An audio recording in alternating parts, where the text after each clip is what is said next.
Do you play your game? Do you and play your game? Don't worry about playing anybody else's game. Play your game. What are you going to do? What is your game plan? Do you and let everybody else do whatever the fuck they're going to do. Don't be worried about what they're doing. Don't be focused on what they're doing. Don't be concerned with what they're doing.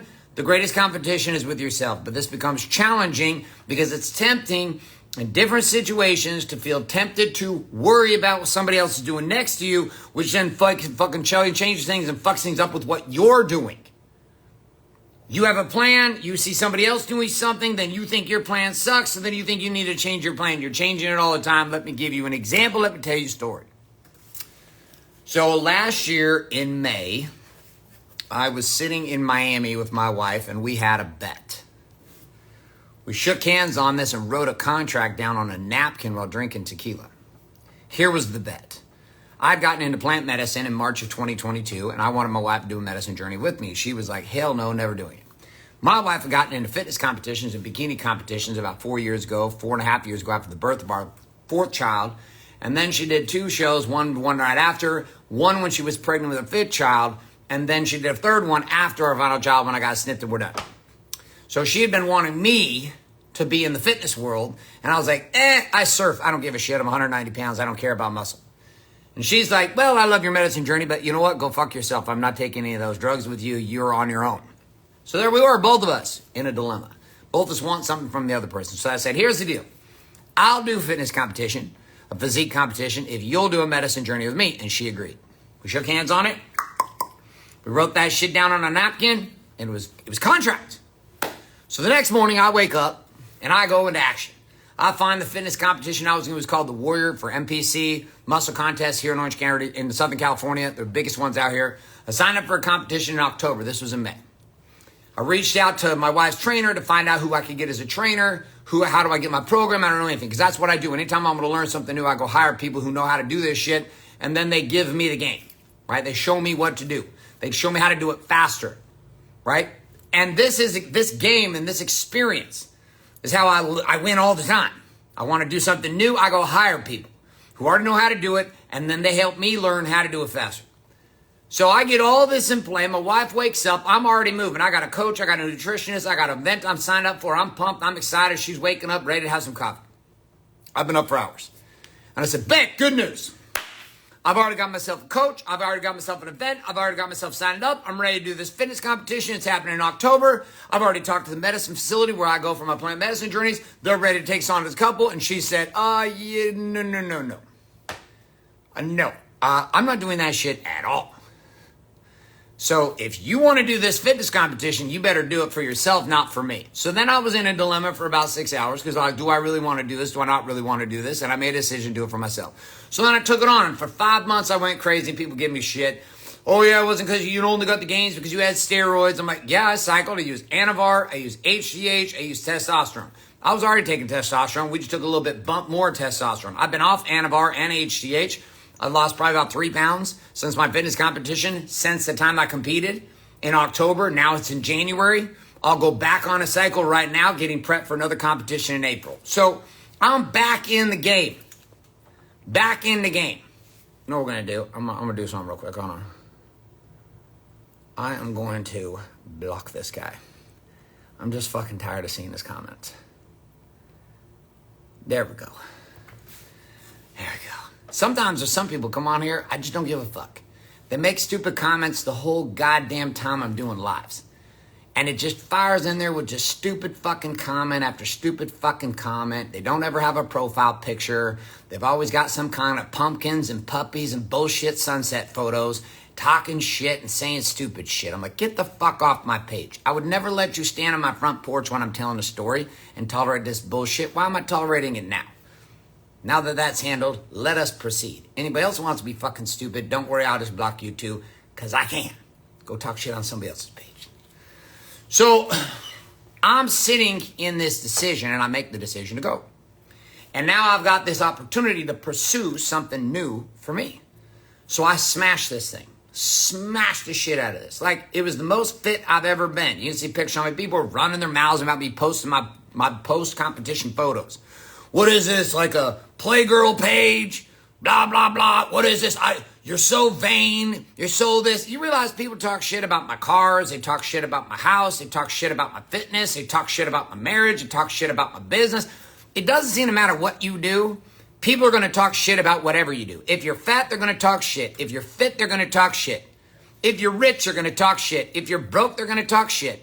If you are married, they're going to talk shit. If you're just single, they're going to talk shit. If you got kids, they're going to talk shit. If you don't have kids, you talk shit. If you raise your kids this way, they're going to talk shit. If you raise kids that way, they're going to talk shit. You just got to come to terms with the fact, to do anything in your life, there are people who are doing a whole bunch of shit that's irrelevant. And a lot of them are talking shit. And it's a constant shit bath, constantly. Our DMs, our support tickets, constantly, and all our social channels. And this is, you guys see this shit I'm doing here. I've never given a real big shit about organic. Like, I do what I do. Like, what you see here is like a pimple on the ass cheek of what I actually do in the business world. Most of our stuff is paid media, paid traffic, the paid funnels that nobody knows exist. I have thousands of clients that come into Warrior every single month that nobody even knows about. I do this mostly because I'm showing my trainers a way of being able to go out and promote their message, how to find their voice, how to get confident, how to get certain in who they are. And one of the ways to do that is live streaming. And I've done thousands of live streams and podcasts just like this, telling stories. So let's get to the point and finish the story. So I'm sitting at the gym this morning, working out with my partner. His name is Jeb McGregor. He's my business partner. He's also my training partner. And we've got my coach, Coach Carter, my doctor, Dr. David Boyd. And we're just getting back into it because I got a show in April, I got a show in August, and I got a show in November. By November, you ready for the impossible game? I want to walk around at 240 pounds and cut down to 225. This is damn near impossible. I'm going to have to eat so much fucking food and train so goddamn hard and cycle so many supplements to be able to get to that place. And people are like, why would you do that? Why would you do that? And it's always some skinny fat dude or some fat dude talking shit. Why would you do that? Why would you hurt yourself like that? I was like, why would you carry 50 pounds of body fat around for 25 years? Fuck. Can we have a conversation of reality? I got doctors and medical professionals all around me working blood work every 7 days. So I'm good. Handle yours, fat guy. So we come back on this then, and I go to the gym, and I'm working out at Lifetime Fitness with my business partner, and we come up have a little elbow issue. Got a little tendon, it's a little sore. So I decided to do this a little bit different. We had some curls we were doing with an easy bar, which is like a bar that's like this. We got some weights on the end. And I said, hey, man, let's just start. I don't even know where we should start because we got a new cycle of training happening right now. I was like, I'm not sure where we should be. We were at the end of the workout. It was our last movement. We'd already burned or blew our biceps out. They were already super, like, pumped. Triceps were pumped. We were just, like, really pumped. And these were our last set. Last movement. So I was like, let's just start with 25 on the bar, 25 pounds. Let's just see where we're at. And he's like, all right, I mean, my elbow's feeling a little tender. Let's just see. So I grabbed the 25-pound easy bar. This is not a lot of weight. Like, we ended the workout at 75 on the bar, right? Just to give you a feel for it. So there's this girl next to me, super fit, very attractive girl. She's probably like 40 years old, beautiful woman, very fit, super strong. She's gym 5 a.m. same time as we are. There's like 5 or 6 of these like powerhouse women that can do like 50 push-ups and pull-ups or just shred it. And she's standing right next to me, and she said, oh, sorry, am I in the way? And I'm about to start my curls with my 25 pounds on 25-pound easy bar. Preacher like barbell, like this. And as I'm doing this, and she says, am I in the way? I look at her, and she's got 45 pounds. 45 pounds on her bar. Same easy bar. Hers 45 pounds, mine's 25 pounds. Now, mind you, this girl's like 120 pounds. I'm like 210 pounds. Like, I'm like twice her size. And I'm standing there with this little 25-pound bar. And I look over her with her 45-pound bar. And I literally start laughing.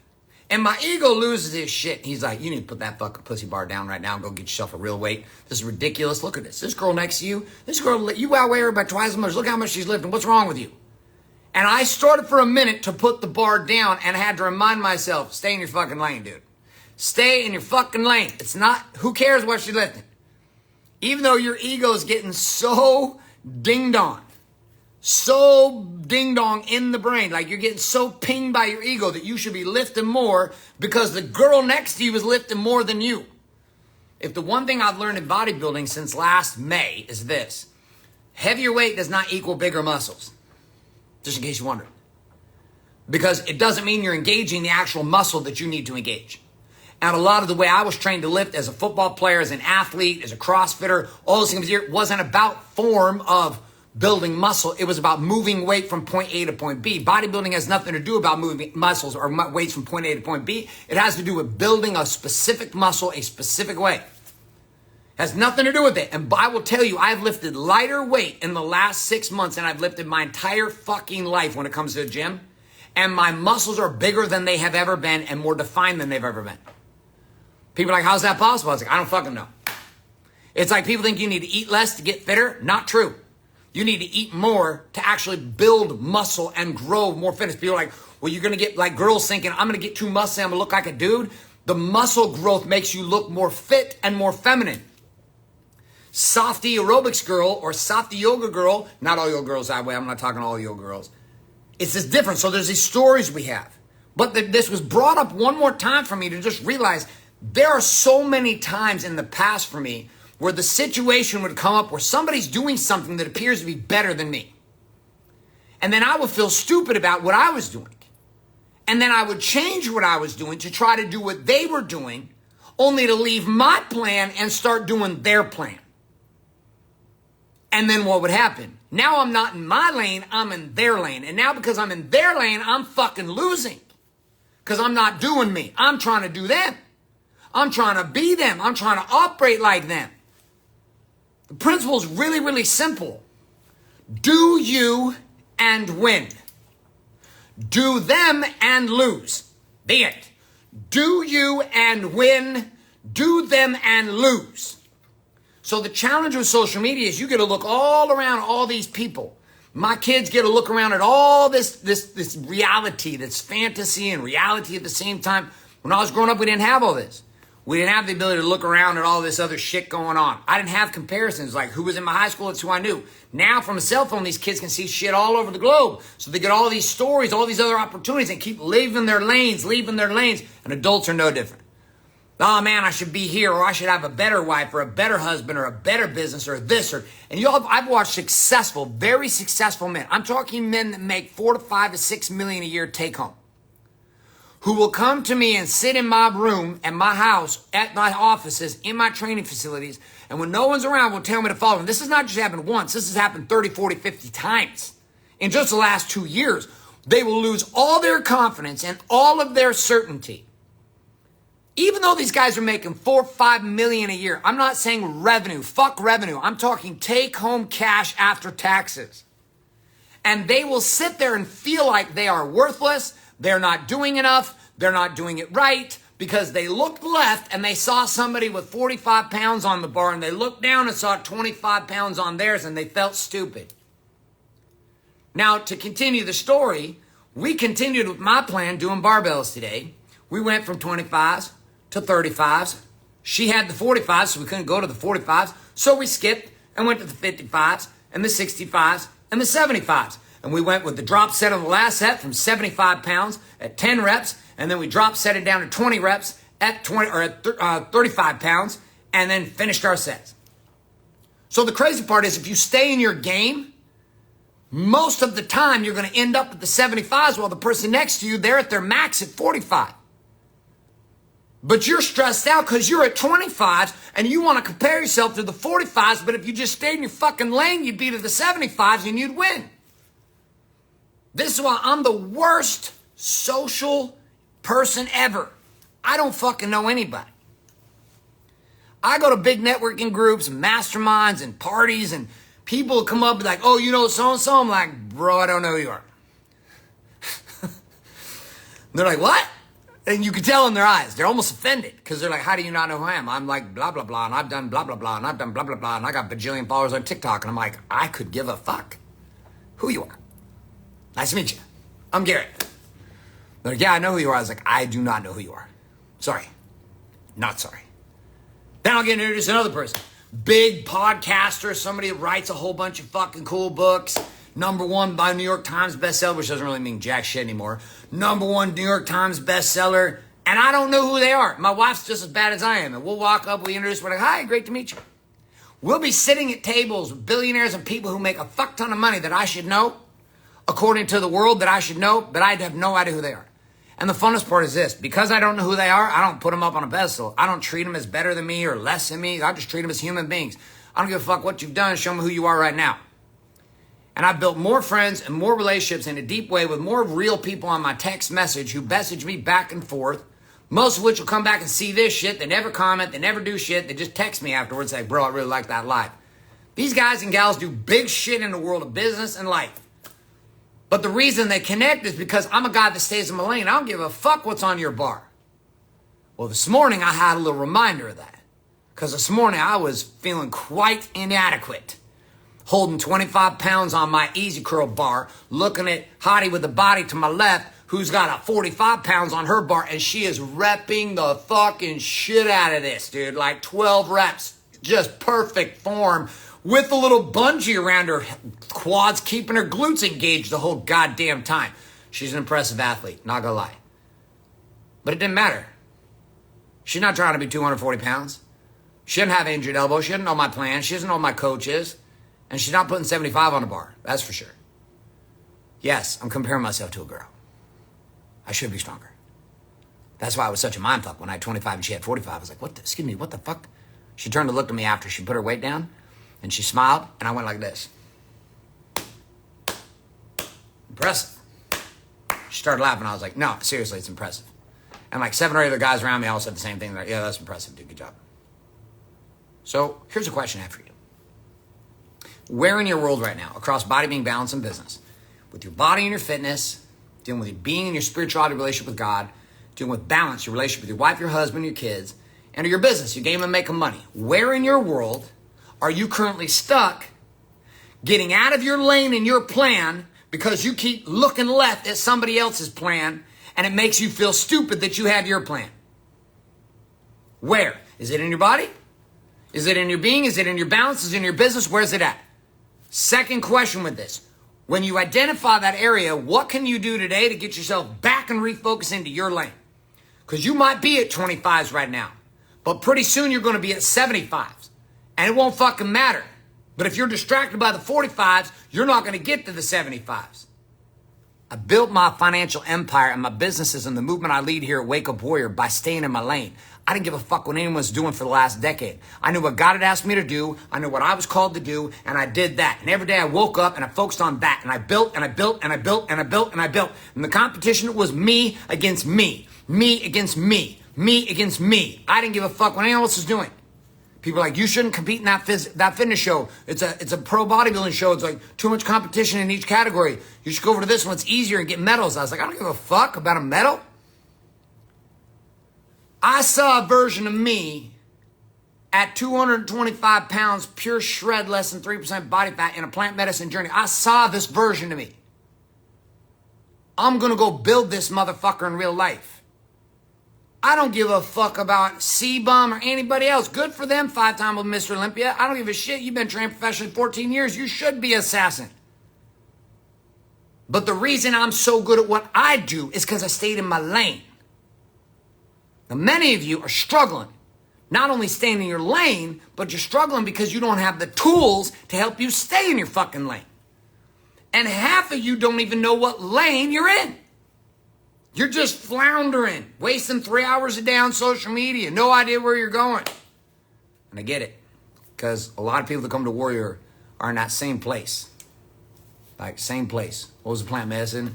Ayahuasca, mushrooms, ketamine, a bunch, MDMA, DMT, a bunch of shit, dude. Different sequences, different processes, different games. I'm going to tell you right now, though, on the medicine side, and then I'm going to end this live. Let me give you one little tip on the plant medicine. You ready? Psychedelic work. You ready? Some of you are terrified of this shit. You should be, because you're not ready for it. You shouldn't do it. In fact, for some people, I'm like, you should not be married. Don't get married. When some people are married, I'm like, you should get divorced. Do not stay married. You need to take plant medicine super serious.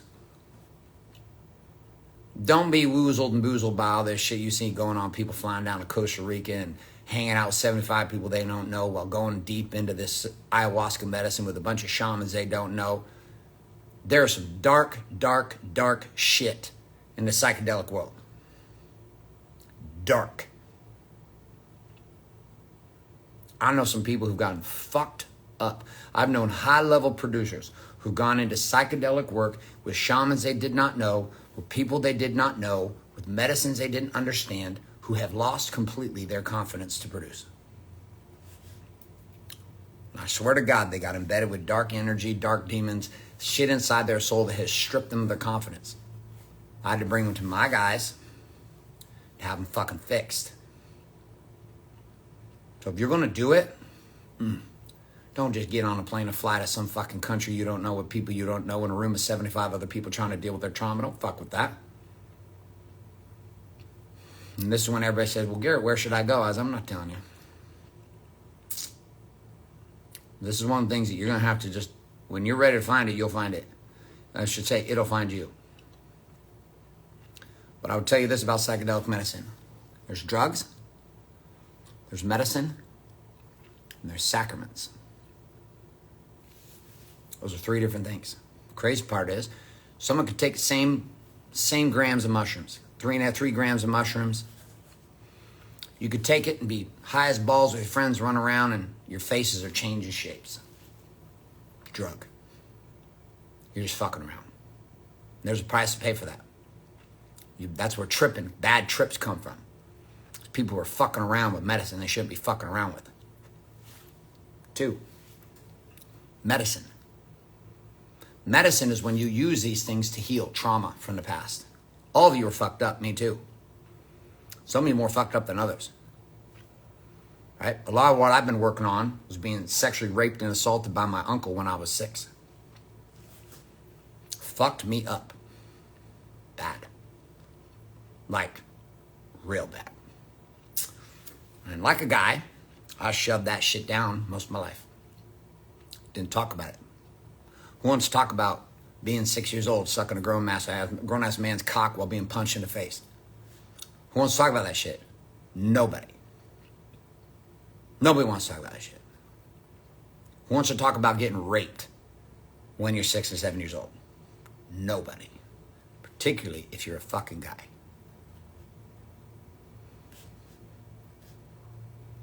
So, I use plant medicine to heal in a massive way in the last 2 years. 3rd, sacrament. Sacrament. Sacrament's intense. This is when you take plant medicine with one purpose. It's not to heal. It's to walk and talk with God.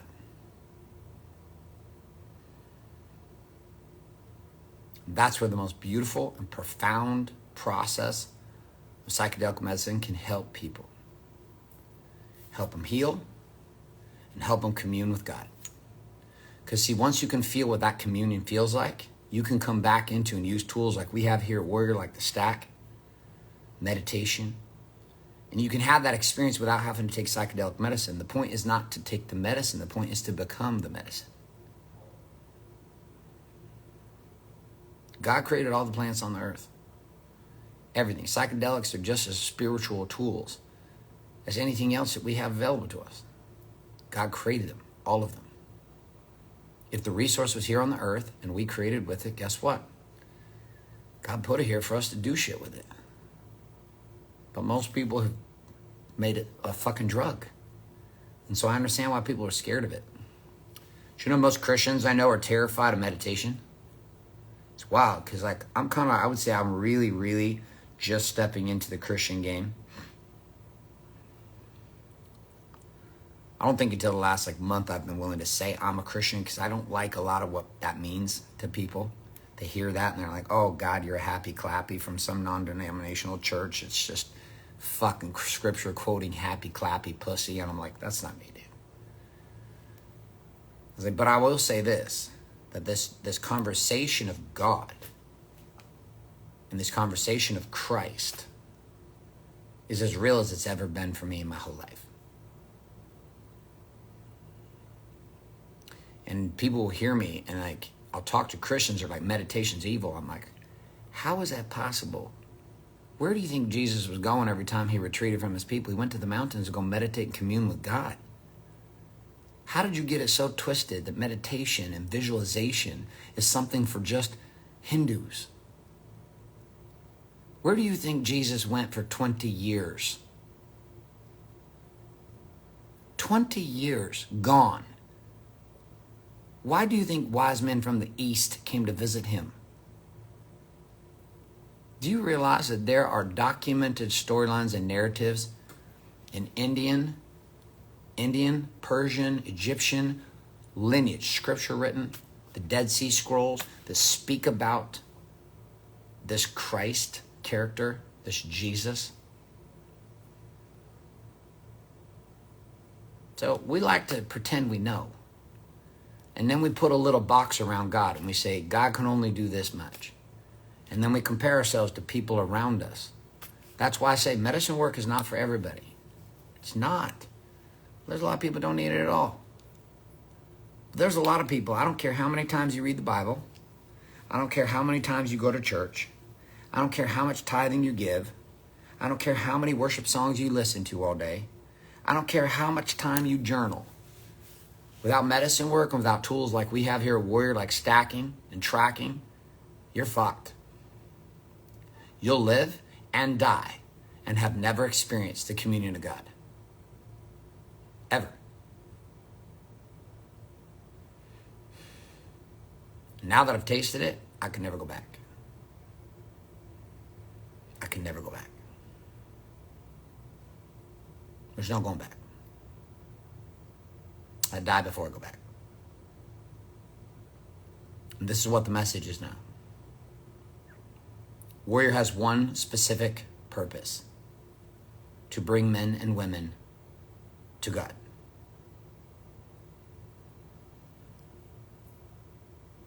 That's it. You know, Christ and God in these conversations, I don't even care if you believe in it. I didn't for a long time. So I get it.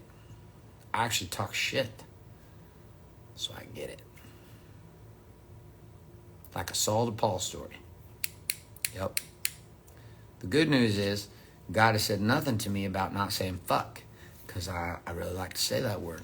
So that's hard for Christians to hear too. They're like, you're talking about meditation, and he said the word fuck, and he said the word Jesus all in the same sentence. I can't listen to you. That's fine. You're not my people.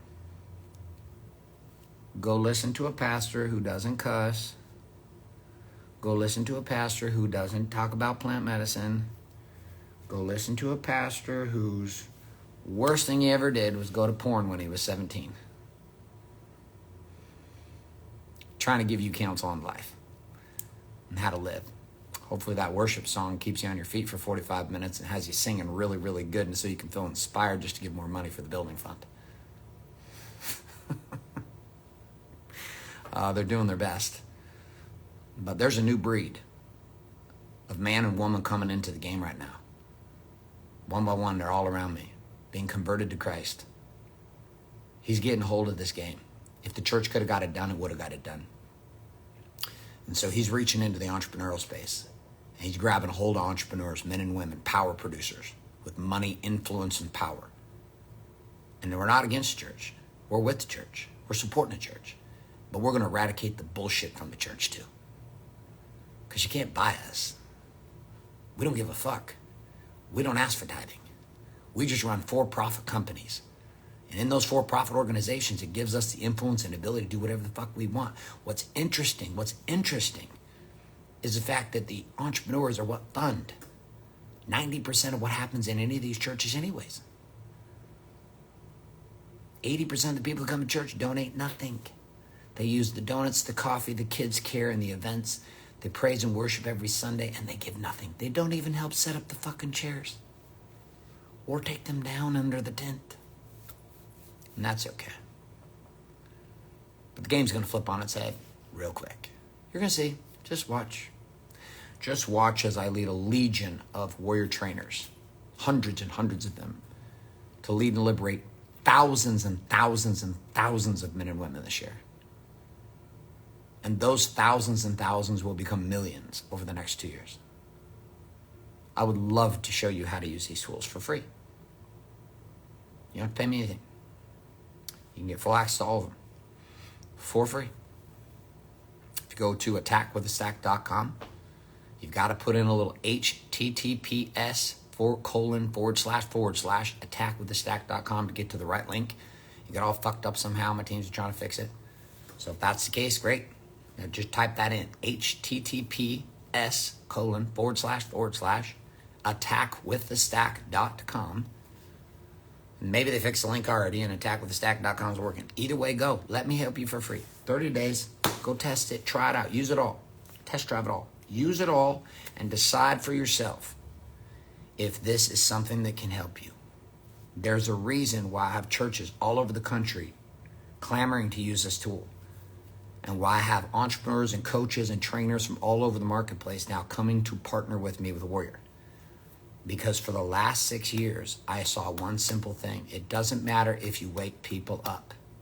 If you can't keep them awake and guide them direct communion with God so they are weaponized in the power of Christ by themselves, it does not matter. If you're in Australia, it doesn't matter. You can be anywhere in the world, Texas, as long as you can read English. If you can read English, you got it. We got other languages coming right now, but English is what we got. You know what the next language is? Español. Sí, vamos a hacer todo lo que tenemos aquí en español. ¿Por qué? Porque yo puedo hablar español. Yo puedo leer español. Entonces vamos a seguir con la segunda idioma que yo puedo hablar. Y con ese idioma y cambian también la primera de inglés y también español. En esas dos formas ya van. Despierta de hierro. If you don't understand Spanish, all I said was second language is Spanish. So yes.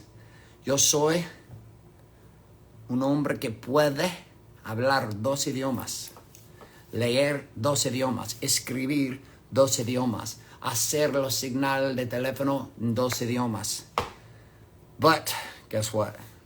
No tienes que hablar 2 idiomas si no quieres, porque la única cosa que es importante es que Dios puede hablar todos los idiomas.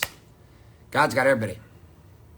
My job is to help as many of you as you can get into that communion. So again, if you want to check it out for free, 30 days, go use it. Use the software. You'll get access to training. You'll get access also, guess what? To live calls every week with me and our teams. Come join us. Come participate for a month. See if it works for you. If it does, man, it'll be awesome. Worst case scenario, you can be like $97 a month. You keep using the software tool and access to a live coaching call every week. And you get to participate with us, men or women. First time in history we've done this. Blended, ready to go. We got a women's call, men's call. Would love to have you. The game has shifted. God got a hold of me and said one simple thing. Let go, Warrior, and give it back to me. I said, okay. But it wasn't that easy. I went kicking and screaming for 12 months. And then I finally got it. So check it out. https:////attackwiththestack.com. And then on the flip side, it might be working now, just going www.attackwiththestack.com or typing in attackwiththestack.com. The links got all fucked up. I found it myself this morning. I was like, oh, son of a bitch. Send you guys to the paid challenge, which is great too. The paid challenge is great. It's $297, but I'd like to give it to you for free. So hopefully that link works. If it doesn't, send an email to support@wakeupwarrior.com and we'll get you taken care of and get you into the free version and let you come download the app to your phone, get access to the curriculum, the challenge, and go. I'm out of here. This is Garrett J. White signing off, saying love and light, good morning, good afternoon, and good night.